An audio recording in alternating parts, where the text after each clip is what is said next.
வணக்கம். Welcome to Godlywood studio. இன்றைய புதியதோர் தொடக்கம் நிகழ்ச்சியில் புதிய தலைப்புடன் உங்களை சந்திப்பதில் மிக மகிழ்ச்சி. இன்றைய தலைப்பு மன ஆரோக்கியம், அதாவது எமோஷனல் ஹெல்த். ஆரோக்கியம் என்றால் என்ன என்று யோசித்தோமானால் வியாதியற்ற நிலை என்பதுதான் தோன்றும் நமக்கு. மன ஆரோக்கியம் என்றால் என்ன என்றால் இன்னும் ஒரு படி மேலே போய் புரிந்து கொள்ள வேண்டும். அது அவ்வளவு எளிதான விஷயமாக தெரியவில்லை. வேர்ல்ட் ஹெல்த் ஆர்கனைசேஷன் படி health is a state of well-being physically, mentally and socially. அதாவது ஆரோக்கியம் என்றால் உடலிலும் மனதிலும் சமூகத்திலும் நல்ல நிலையுடன் இருப்பது என்பதாகும். நல்ல நிலை உடலாலும் மனதாலும் என்பது ஓரளவுக்கு புரிகிறது. சமூகத்தில் என்பது புரியாத விஷயமாக இருக்கிறது. மனநிலை சரியில்லை என்றோ மனநல சிகிச்சை மருத்துவம் என்ற வார்த்தைகளை கேட்கும் போது நமக்கு தோன்றுவது எல்லாம் மூளை பாதிக்கப்பட்ட நிலை அல்லது அதற்கான சிகிச்சை என்பதுதான். மன ஆரோக்கியம் என்றால் என்ன, அதனுடைய சரியான அர்த்தம் என்ன என்பதை முழுமையாக விளக்குவதற்காக இன்று நம்முடன் பிரஜாபிதா பிரம்மகுமாரிகள் ஈஸ்வரிய விஸ்வவித்யாலயத்தைச் சேர்ந்த சிஸ்டர் கவிதா இணைந்துள்ளார்கள். சிஸ்டர் கவிதா 1994 அதாவது 22 வருடங்களாக இந்த இறைப்பணியில் ஈடுபட்டுள்ளார்கள். தற்போது அவர்கள் பாண்டிச்சேரியில் உள்ள பிரம்மகுமாரிகளின் கிளை நிலையத்திலிருந்து சேவை புரிந்து வருகிறார்கள். இன்று நம்முடைய வினாக்களுக்கு விடையளிக்க, நமக்கு விளக்கம் தர, மன ஆரோக்கியத்தை பற்றி புரிய வைப்பதற்காக இணைந்துள்ளார்கள். உங்கள் சார்பிலும் காட்லிவுட் ஸ்டுடியோவின் சார்பிலும் அவர்களை மனமாற வரவேற்கிறேன். வணக்கம் sister, welcome to Godlywood studio. Thank you. வணக்கம். ஓம் சாந்தி. ஓம் சாந்தி சிஸ்டர். சிஸ்டர், மன ஆரோக்கியம் என்பது வெரி டஃப் டாபிக். புரிந்து கொள்வது என்பது சாதாரண விஷயம் இல்லை. நாங்க என்ன உங்ககிட்ட எதிர்பார்க்கிறோம், நேர்கள் என்ன உங்ககிட்ட எதிர்பார்க்கிறோம் அப்படின்னா, மன ஆரோக்கியம் என்ன என்றது கொஞ்சம் எளிதான முறையில் ஈஸியான விஷயமா எங்களுக்கு கொஞ்சம் சொல்லிக் கொடுக்கணும். மன ஆரோக்கியம் நான் என்ன சொல். இன்றைய உலகத்துல மனிதர்கள் ரொம்பவுமே ஹெல்த் கான்சியஸா இருக்கிறாங்க. ஒரு ஜெனரேஷன் பேக் பார்த்தீங்கன்னா இந்த அளவுக்கு ஹெல்த் கான்சியஸ் கிடையாது. இன்னைக்கு நம்ம ஆரோக்கியத்தை உடலை நல்லா வைத்திருக்கணுங்கிறதுக்காக வாக்கிங் பண்றாங்க, ஜாகிங் போறாங்க, பிராணாயாம்ஸ் பண்றாங்க, யோகாசனாஸ் பண்றாங்க, நேச்சுரோபதி, ஸ்ட்ரிக்டா வெஜிடேரியன் டயட் கூட எடுத்துக்கிறாங்க. இந்த அளவுக்கு நல்ல ஒரு விழிப்புணர்வுங்கிறது வந்திருக்கு. நிறைய ஹெல்த் கிளப்ஸ் கூட இப்பெல்லாம் ரொம்ப நிறைய இடத்துல ஆரம்பிச்சிருக்காங்க. அதெல்லாமே இருக்கு. அப்ப நம்ம ஆரோக்கியமா இருக்கணுங்கிறது மனிதர்களுடைய விருப்பமாக இருக்கு. ஆனா அந்த உடல் ஆரோக்கியத்திற்காக எல்லாமே செய்து கொள்றாங்க. இப்ப நமக்கு தெரியுது உடல் ஆரோக்கியமா இருக்கணும்னா நம்ம சில பயிற்சிகளை நம்ம செய்தே தீரணும் அப்படின்னு தெரியுது. மேலும் உடல் ஆரோக்கியம் இல்லை அப்படின்னா நம்ம தெரிஞ்சுக்கிறோம். ஏதாவது நம்ம உடல்ல டிஸ்கம்ஃபர்ட் இருக்கு, ஒரு பெயின் வலி இருக்குன்னா உடல்நிலை சரியில்லை அப்படின்ட்டு நம்ம அதை சரி பண்ணிக்கிறோம். அதே போலதான் மன ஆரோக்கியத்தை பற்றியும் நம்ம நல்லா உணர்ந்து கொள்ளலாம். எப்படின்னா நம்ம மனநிலை ஒரு முழு நாளை நீங்க பாருங்க அமைதியானதா இருக்கு. எல்லா சூழ்நிலையிலையும் வேலைகள் நம்ம செய்து கொண்டிருக்கும் போதும் நல்ல ஒரு அன்பானதாக நம்ம இருக்க முடியுது. முழு நாளும் நல்ல ஒரு மகிழ்ச்சியான நிலையில நம்ம மனநிலை இருக்குன்னா இப்ப நம்ம மனசு ஆரோக்கியமா இருக்குன்னு அர்த்தம். அந்த மனதை ஆரோக்கியமா வச்சுக்கிறது இன்றைய காலத்துல ரொம்ப ரொம்ப அவசியமானது. ஏன்னா மனிதர்கள் இப்ப என்ன சொல்றாங்க, சைக்காட்ரிக் டாக்டர்ஸ் கூட பாத்தீங்கன்னா ஒரு வீட்டுக்கு ஒரு மனநிலை பாதிக்கப்பட்டவர்கள் இருக்கிறதுக்கு சான்ஸ் இருக்குன்னு சொல்றாங்க. அந்த அளவுக்கு ஒரு சாதாரண விஷயமா போயிடுச்சு மன ஆரோக்கியமற்ற நிலை. அதை எப்படி புரிஞ்சுக்கிறது சிஸ்டர்? உடல் வலி, தலைவலி அப்படின்னா என்னன்னு நமக்கு சிம்டம்ஸ், அதோட அறிகுறிகள் நமக்கு தெரியும். மன ஆரோக்கியமா இல்ல அப்படின்றது தெரிஞ்சிருது அதுக்கான அறிகுறிகள், அது எப்படி புரிஞ்சுக்கிறது? உடல் ஆரோக்கியம் சரியில்லைன்னா நமக்கு தெரியுது. அது அந்த ஒரு வலியை நம்ம ஃபீல் பண்றோம். ஒரு மெஷின் கூட கெட்டு போகுதுன்னு வச்சுக்கோங்களேன், அது முன்னாடியே நமக்கு சொல்லும். இப்போ ஒரு கிரைண்டர் கெட்டு போக ஆரம்பிக்குது அப்படின்னா அது ஸ்லோவா ஓடும், அதோட சவுண்ட் டிஃபரெண்டா இருக்கும். சோ இதெல்லாம் நம்ம தெரிஞ்சுக்கிறோம். அது ஏதோ அதுக்கு நம்ம கவனம் கொடுத்து அதை சரி பண்ணணும் அப்படிங்கறது. அதே போலதான் நம்ம மனசு கூட நமக்கு சொல்லுது. நீங்க பாருங்க, சின்ன சின்ன விஷயத்துல இன்னைக்கு மனிதர்கள் ரொம்ப இரிட்டேட் ஆகுறாங்க, எரிச்சல் பண்றாங்க. இப்ப நீங்க யாருக்காவது போன் பண்றீங்க, அவங்க எடுக்கலன்னா கூட மனநிலை உடனே ஒரு மனசு சத்தம் போட ஆரம்பிச்சு. அது போல நிறைய நம்ம பாக்குறோம். முழு நாள்லயும் நம்ம அமைதியும் சந்தோஷமும் சின்ன சின்ன விஷயங்கள்னால நம்ம வந்து இழக்கக்கூடிய ஒரு தன்மை. ரொம்ப சீக்கிரம் டிஸ்டர்ப் ஆயிடுறோம். அதனால நம்ம புரிஞ்சுக்கலாம். அப்ப மனது என்ன சொல்லுதுன்னா, எனக்கு கொஞ்சம் கவனம் கொடுங்க, ஓகே. என்ன வந்து பாத்துக்கோங்க அப்படின்னு வந்து அது சொல்லுது. வந்து உள்ள இருந்து நமக்கு கிடைக்கிற அந்த voice, inner voice inner voice தெரியுது. கேக்குது, என்னப்பா கவனிச்சுக்கோ அப்படின்ற மாதிரி. அது போல நம்ம தெரிஞ்சுக்கலாம். அப்ப நம்ம மனநிலை வந்து நம்ம கொஞ்சம் கவனம் கொடுக்கணும், நம்ம எமோஷனல் ஹெல்த்துக்கு நம்ம வந்து கவனம் கொடுக்கணுங்கிறத நம்ம வந்து தெரிஞ்சுக்க வெரி முடியும். நைஸ், வெரி அதை நம்ம புரிஞ்சுக்கிட்டு நம்ம சில பயிற்சிகள் நம்ம செய்யும் போது ஆட்டோமேட்டிக்கா அதை நம்ம பாதுகாக்க முடியும். அப்போ மனநிலை மேலும் கீழும் ஆகும்போது அது உடலாலும் உணரப்படுமா? அதாவது உடலாலும் உணரப்படும் அப்படிங்கிறது, ஏன்னா உடல் ஆரோக்கியத்துக்கும் மன ஆரோக்கியத்துக்கும் நிறைய சம்பந்தம் இருக்கு. ரிலேஷன். ஏன்னா நம்ம பாடி அண்ட் மைண்ட் ரெண்டுமே இன்டர் ரிலேட்டட். இப்ப நீங்க பாத்தீங்கன்னா நம்ம பயம்ங்கிறது ஒரு உணர்வு இல்லைங்களா? அப்ப அந்த பய உணர்வு உடல்ல வருது. இப்ப ஏதோ ஒரு விஷயத்த நம்ம பாக்குறோம், பயப்படுறோம் மனசுல. அப்ப வந்து என்ன ஆகுதுன்னா மனசுக்கு பயம் வருது, ஆனா உடல் எல்லாம் நடுங்க ஆரம்பிச்சிடும். ஹார்ட் பீட் எல்லாம் ஹார்ட் பீட்டோட ரேட் வந்து வேர்க்க ஆரம்பிச்சிருது, அதிகமாகுது. அப்ப இது போல நம்ம பாக்குறோம். அப்ப மனசுக்கு தான் பயம் வந்தது, ஆனா உடலும் சேர்ந்து ரியாக்ட் பண்ணுது. அப்ப உடலுக்கும் மனசுக்கும் ரொம்ப வந்து சம்பந்தம் இருக்கு. அப்ப நம்ம மனசை வந்து ஆரோக்கியமா வைக்கும் போதுதான் அந்த உடல் ஆரோக்கியத்தை கூட நம்ம காப்பாற்றி கொள்ள முடியும். சவுண்ட் மைண்ட் இன் சவுண்ட் பாடி அப்படின்னு சொல்லுவாங்க. ரைட். அது போலதான் நம்ம வந்து நம்மளுடைய முழு நாளினுடைய உணர்வுகள் எப்படி இருக்கு, நம்மளுடைய எண்ணங்கள் எப்படி இருக்கு அப்படிங்கறதையும் நம்ம கவனம் வச்சோம்னா நம்ம அதை காப்பாற்றி கொள்றது ரொம்ப சுலபமாக இருக்கும். சிஸ்டர், இந்த மாதிரி நம்ம நிலை, மனத்தோட நிலை, அதோடைய ஏற்றத்தாழ்வுகள் அப்படிங்கும்போது மூட் ஸ்விங்ஸ்ன்னு சொல்லுவோம் இல்லையா? இன்னைக்கு மூடு இல்லை, அந்த நாள் முழுக்க எந்த வேலையை செய்வதற்கு இஷ்டம் இருக்காது. அப்போ இது வந்து என்னுடைய உடல் ஆரோக்கியத்தையும் பாதிக்கலாம், அப்போ என்னுடைய மற்ற வெளி தொடர்புகளையும் அது பாதிக்கலாம். இன்றைய உலகில் மன உளைச்சல், மன அழுத்தம், விரக்தி இல்லையா, ரொம்ப சாதாரணமா ஸ்கூல் பசங்க கூட டென்ஷன், ஃப்ரஸ்ட்ரேஷன், டிப்ரெஷன் இந்த வார்த்தைகள் சொல்லிட்டு இருக்காங்க. அது இதை வந்து புரிஞ்சுக்கிட்டு அதை வந்து எப்படி அதுல இருந்து வெளியில வருது சிஸ்டர்? அதுக்கு என்ன காரணம்? நிறைய காரணங்கள் சொல்றாங்க. அதுக்கான முதல் காரணம் எதுவா இருக்கும்?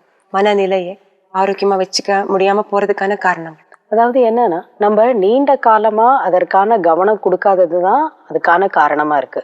இப்ப உடல்ல வந்து சாதாரண தலைவலி வந்தா கூட உடனே நம்ம ஒரு டேப்லெட் எடுத்துக்கிறோம், உடனே அதை சரி பண்றதுக்கான ஏதாவது ஒரு முயற்சிகளை நம்ம வந்து செய்யறோம். ஆனா மனதிற்க பத்தி நம்ம வந்து கவலைப்படுறது இல்ல. இப்போ முழு நாளும் நம்ம மனது கவலையில போட்டோன்னு விட்டுடுறோம். டென்ஷனா இருக்கா, சரி இருக்கட்டும்னு விட்டுடுறோம். நிறைய கோபம் வருதா, சரி வந்துட்டு போட்டோன்னு விட்டுடுறோம். அதை வந்து சரி பண்ணிக்கணும் அப்படிங்கிற ஒரு முயற்சிகளை வந்து நம்ம எதுவும் எடுக்கிறது இல்ல. அதனால பாத்தீங்கன்னா நம்ம மூடு அடிக்கடி வந்து மாறிக்கொண்டே இருக்கு. நீங்க சொன்னது ரைட்.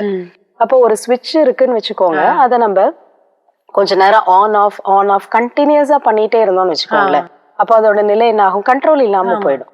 அதே போலதான் நம்மளோட மனநிலை கூட. ஒரு நாள்ல இப்போ ஒரு நிமிஷம் சந்தோஷமா பேசுறாங்க, அடுத்த நிமிஷம் ரொம்ப கோவப்படுறாங்க, கோவம் சொல்லுவாங்க.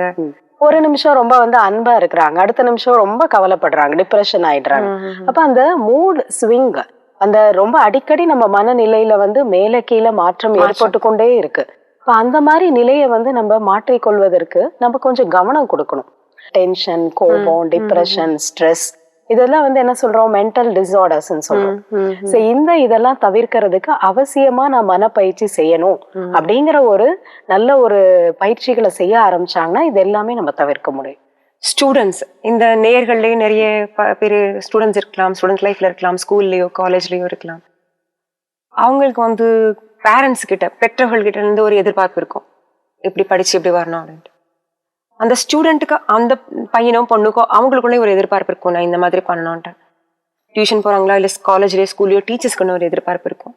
இப்போ எல்லாத்தையும் மேக்கப் பண்ணி அவங்க வந்து அதை வெளியில கொண்டு வரணும். அந்த மாதிரி இருக்கும்போது இந்த நாள் முழுக்கவும் ஒரே மாதிரி நிலையோட அமைதியாகவும் மகிழ்ச்சியாகவும் இருந்து அதை அச்சீவ் பண்ண முடியுமா அப்படின்றத வந்து எப்படி அந்த மாதிரி பண்ணலாம்? இந்த மன அழுத்தத்துல இருந்து விலகி மன ஆரோக்கியத்தை எப்படி வச்சுக்கலாம், ஸ்டடியா வச்சுக்கலாம்னு மாணவர்களுக்கு கொஞ்சம் சொல்ல முடியுமா? கண்டிப்பா. இப்ப ஸ்டூடெண்ட்ஸ் இருக்காங்க அப்படின்னா அவங்க பெஸ்டா அவங்களால எவ்வளவு முடியுமோ அதற்கான முயற்சிகளை முழு வருடமும் செய்யும். இப்ப ப்ரிப்பரேஷன் வந்து முன்னாடி உள்ள வெரி இம்பார்ட்டன்ட். சோ அவங்க அந்த வருடம் ஃபுல்லா நல்லா வந்து படிக்கணும், ஹார்ட் ஒர்க் பண்ணணும், ரெகுலரா வந்து அதை செய்யணும். அப்ப செய்யும் போது எவ்வளவு முடியுதோ நம்ம செய்யறோம், அதுக்கப்புறமா எக்ஸாம்ஸ் வருது, எழுதுறோம், என்ன ரிசல்ட் வருதோ ஐ ஹாவ் டு அக்செப்ட், நான் அதை ஏற்றுக்கொள்ளணும் அப்படிங்கிற ஒரு மனநிலையை வந்து அவங்க வளர்த்து கொள்ளணும். அவ்வளவுதான். இப்ப நம்ம நிறைய ஸ்டூடெண்ட்ஸ்க்கு என்னன்னா நல்ல மார்க் வாங்கினா கூட சந்தோஷம் இருக்கிறது இல்ல. நீங்க பாருங்க, சில பேரை நம்ம பாக்குறோம் நம்மளோட மெடிடேஷன் சென்டர்ஸ்க்கு கூட்டிட்டு வராங்க கவுன்சிலிங்காக. அப்ப அவங்க எவ்வளவு ஒரு மார்க் வாங்கியிருக்காங்க, ஒருத்தர் வந்து 96 மார்க்ஸ் ஸ்கோர் பண்ணியிருக்காரு. ஆனா அவருக்கு அதை நினைச்சு சந்தோஷப்படக்கூடிய மனநிலையே இல்லை. ஏன் அப்படின்னா அவங்க அந்த காம்படிஷன் இருக்கு, போட்டி இருக்கு. ஏன்னா என்னை விட இன்னொருத்தர் 98 வாங்கியிருக்காரு, கம்பேரிசன். அப்போ ஒப்பிட்டு பார்க்கும்போது நான் இவ்வளவு நல்லா படிச்சு நல்ல ஹார்ட் ஒர்க் பண்ணி நல்ல மார்க் வாங்கியிருக்கேன், 96 வாங்கியிருக்கேன் அப்படின்னு தன்னை அப்ரிஷியேட் பண்ணிக்க தெரியல. மத்தவங்க அப்ரிஷியேட் பண்ணாலும் அதை ஏற்றுக்கொள்ள முடியல. ஏன் அப்படின்னா அவர் வந்து என்னை விட 2 மார்க் அதிகமா வாங்கியிருக்காரு. அப்போ முயற்சியோட பலன் கிடைத்தும் கூட மனசுல மகிழ்ச்சி இல்ல. இது வந்து மன ஆரோக்கியமற்ற தன்மையை காமிக்குது. Very good. ஏன்னா இந்த உலகமே போட்டியான உலகம். இதுல எல்லாருமே ஃபர்ஸ்ட் இருக்க முடியாது. கண்டிப்பா வந்து ஒவ்வொரு மனிதர்களினுடைய அபிலிட்டி, ஒவ்வொருத்தருடைய ஒரு கெப்பாசிட்டி அது வந்து டிஃப்ரெண்டா தான் இருக்கும், வித்தியாசப்படும்.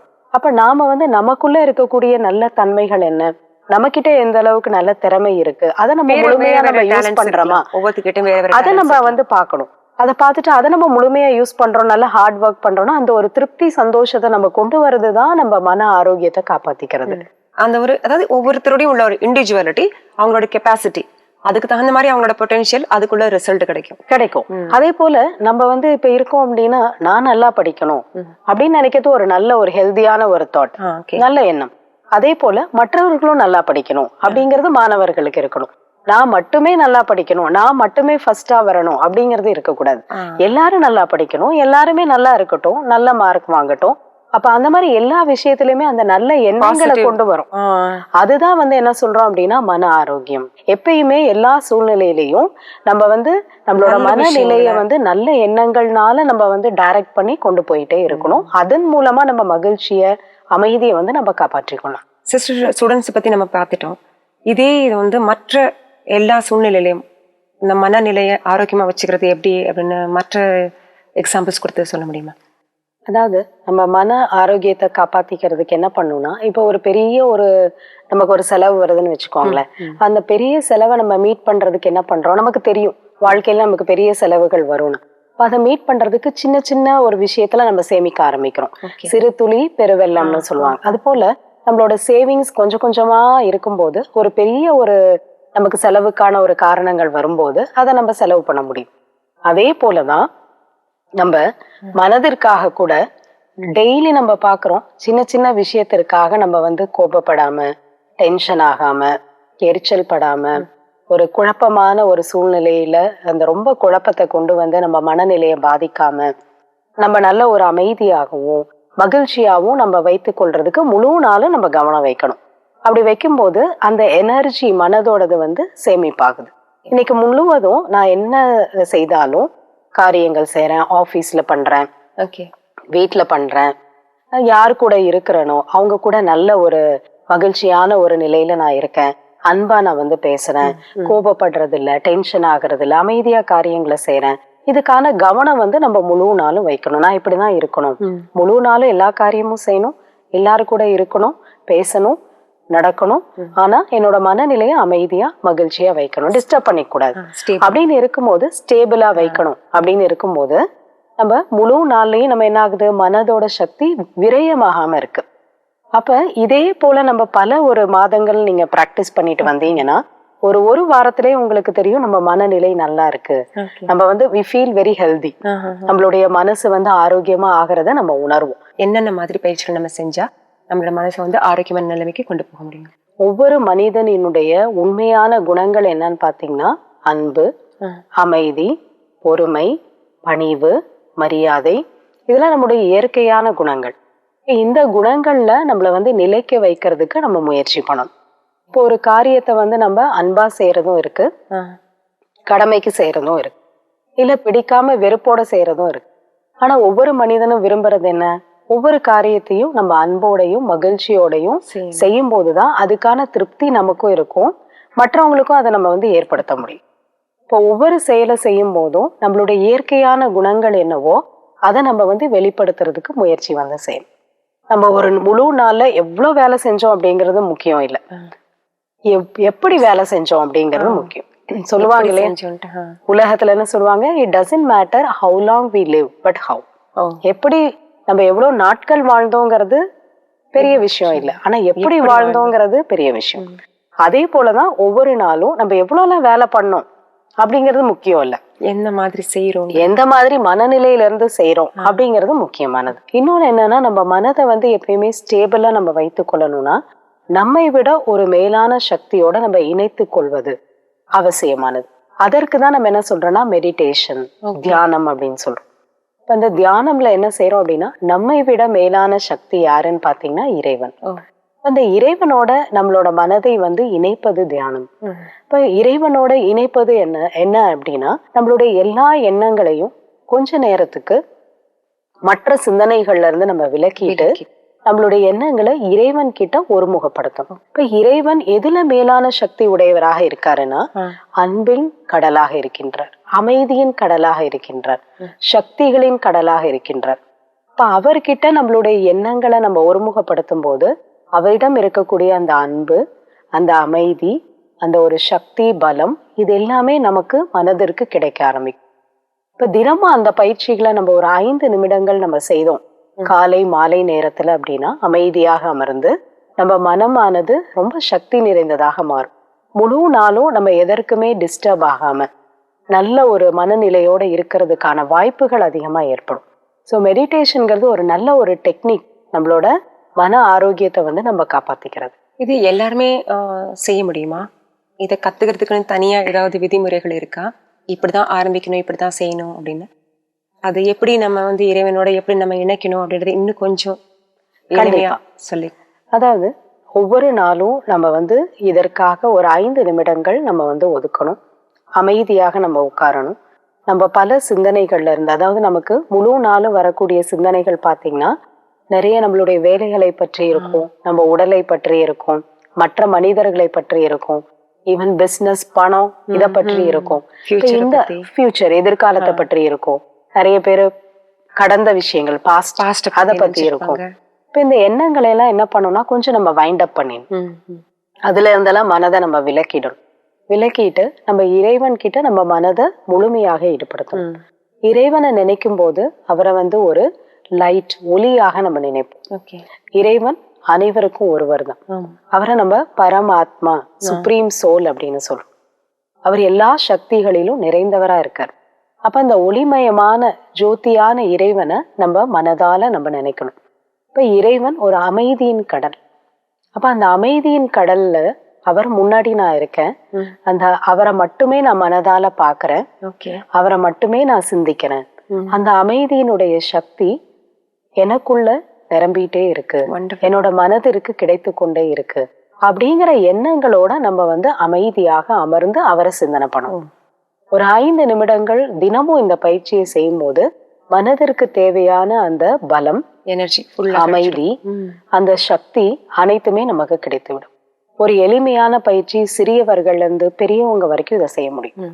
ஸ்டூடெண்ட்ஸ் கூட தினமும் இந்த பயிற்சிகளை செய்யும் போது அவங்களுக்குள்ள ஏற்படக்கூடிய படிப்பினால ஏற்படக்கூடிய அந்த டென்ஷன், எக்ஸாம் டைம்ல அவங்களுக்கு வரக்கூடிய ஒரு கவலை, ஒரு பயம், அதெல்லாம் விலகலாம். ஏன்னா நமக்கு ஒரு தன்னம்பிக்கை வரும். நம்ம இறைவன் கிட்ட இருந்து நமக்கு ஒரு சக்தி வந்து கிடைக்குதுங்கும் போது அது நம்மளோட மனோபலத்தை வந்து அதிகப்படுத்துது. ஆனால் நமக்குள்ள இருக்கக்கூடிய பலவீனங்கள், இந்த பயம், இந்த குழப்பங்கள், டென்ஷன், இதெல்லாம் நம்மளோட பலவீனம். இப்ப இந்த பலவீனங்கள்னா நம்மளை விட்டு போகிறதுக்கு நிறைய வாய்ப்புகள் இருக்கு. இதை தொடர்ச்சியா நம்ம வந்து செய்யும் போது வாழ்க்கையில பல மாற்றங்களை வந்து நம்ம பார்க்க முடியும். Very nice, very nice. Sister, இந்த ஸ்டூடெண்ட்ஸை பத்தி நீங்க சொன்னீங்க. இப்போ அவங்க வந்து மெடிடேஷன் பண்ணாங்கன்னா அவங்கள இந்த நல்லா இருக்கும் அப்படின்னு. வந்து அதை அவங்க ஏதாவது மெடிடேஷன் பண்றதுனால மெமரி பவர்ல படிச்சதெல்லாம் நல்லா ஞாபகம் இருக்கும், அந்த மாதிரி அவங்களுக்கு ஏதாவது பெனிஃபிட் இருக்குமா? அந்த மாதிரி கண்டிப்பா. அதாவது கான்சென்ட்ரேஷன் பவர் அப்படின்னு சொல்லும் போது அதுல எல்லா சக்தியும் இருக்கு. உலகத்துல என்ன சொல்லுவாங்கன்னா, the power of concentration is the master of all powers. அப்ப யாருக்கு மனதை ஒருமுகப்படுத்தக்கூடிய ஒரு சக்தி இருக்கோ அவங்களுக்கு எல்லா சக்திகளும் வந்துருமா. அப்ப எப்ப நம்ம மெடிடேஷன்ல நம்ம சிந்தனைகள், எண்ணங்களை ஒருமுகப்படுத்துறோமோ அந்த கான்சென்ட்ரேஷன் வந்து நமக்கு வர ஆரம்பிக்குதோ, அப்ப நம்மளுடைய மெமரி, நம்மளுடைய மற்ற விதமான ஒரு சக்திகள், மனோபலம் எல்லாமே அதிகரிக்கிறதுக்கு நிறைய வாய்ப்புகள் இருக்கு. இதே மாதிரி காம்படிட்டிவ் எக்ஸாம்ஸ் அதெல்லாம் நம்ம ஃபேஸ் பண்றோமோ, இல்லை மற்றபடி உலகம் முழுக்க இருக்கக்கூடிய விஷயங்கள் எல்லாத்துலயுமே மெடிடேஷன் உதவுமா?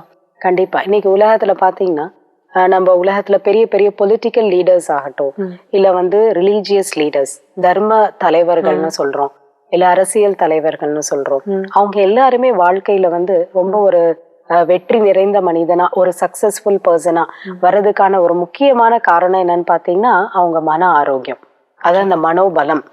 அந்த மனோபலம் படைத்தவர்கள், அந்த வில் பவர் இருக்கிறனாலதான் அவங்க வாழ்க்கையில பெரிய வெற்றிகளை அவங்க அடைய முடிஞ்சது. ஃபார் எக்ஸாம்பிள் நீங்க பாருங்க, நம்ம காந்திஜி நம்ம பாக்குறோம், புத்தா, கிரைஸ்ட், இவங்க எல்லாம் பாத்தீங்கன்னா எப்படி இருந்தாங்க? அவங்களுக்கு மன ஆரோக்கியம் நிறைய இருந்தது. மன பலம் உடையவர்கள் தான் மன ஆரோக்கியம் உடையவர்கள் சொல்ல முடியும்.